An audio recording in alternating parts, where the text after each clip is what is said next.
Uh-oh, send in the National Guard. Portland's in danger. The city's burning.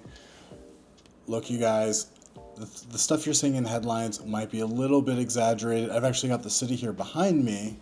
If you guys want to take a look, it's a beautiful day in Portland. The city's fine.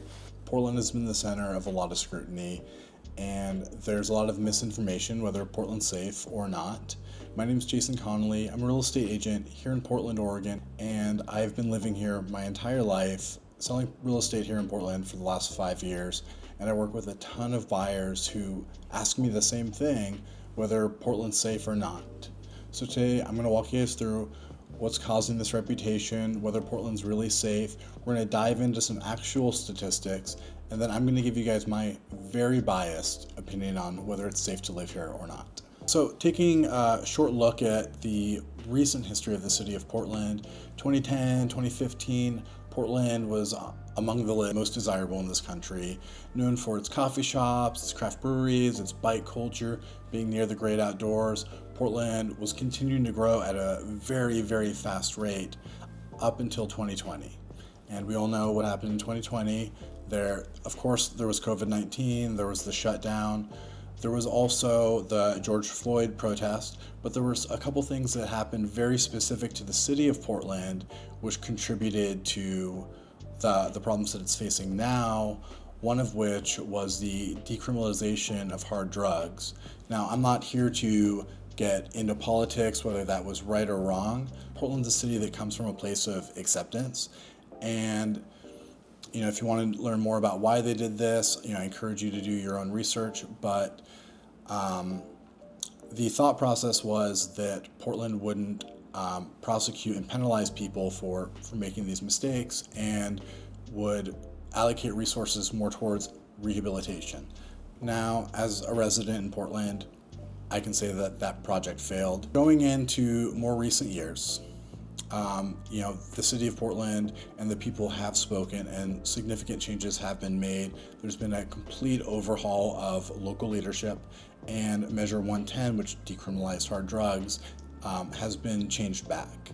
Since then, also, the police force has been, instead of targeting single users, they've been targeting actual distributors, trying to get to the root of this problem.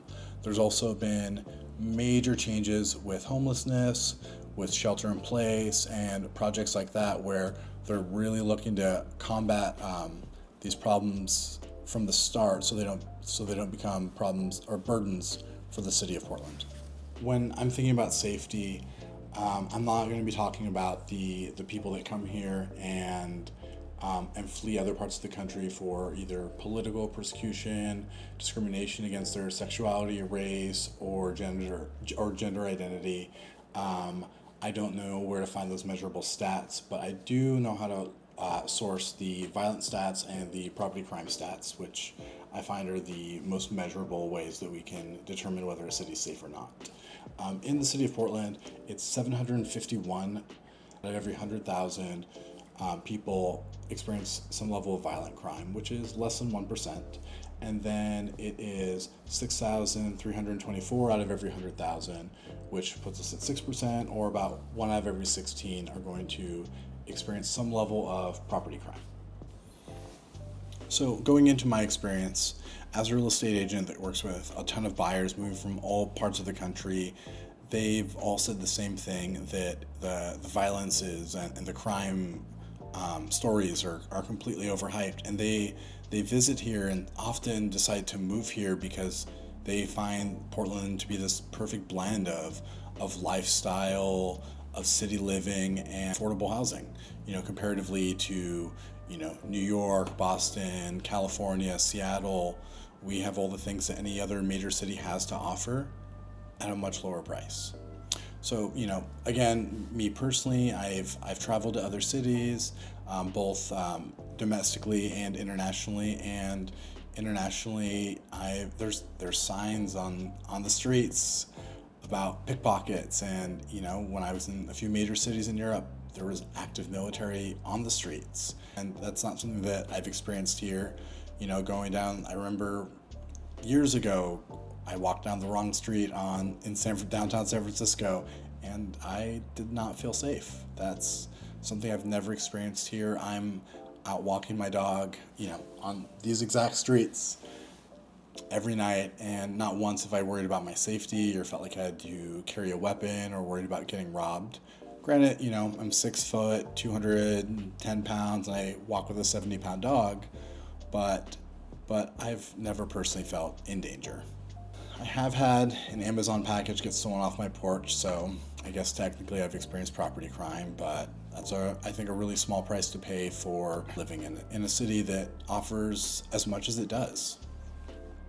Living in any city, there's going to be more and less desirable neighborhoods. If you're curious on which neighborhoods best fit your lifestyle, please, feel free to reach out to me. This can create a home buying strategy, which will include location to find the right place for you to call your next home. There's no escaping the fact that Portland has seen increased rates of property and violent crime over the last few years, but I think it's far overhyped, and Portland has made significant strides to bring the city back to the glory and the reputation that it once had. If you guys found this video helpful, I'd appreciate a like. If you guys want to stay tuned on all things Portland, lifestyle, housing market, economic updates, or even luxury property tours, make sure to subscribe and turn those notifications on, because next week I'm going to be out in the streets, these exact streets over here, asking people what they think about Portland, whether they think it's safe or not. Thanks so much for watching. I'll see you guys on the next one.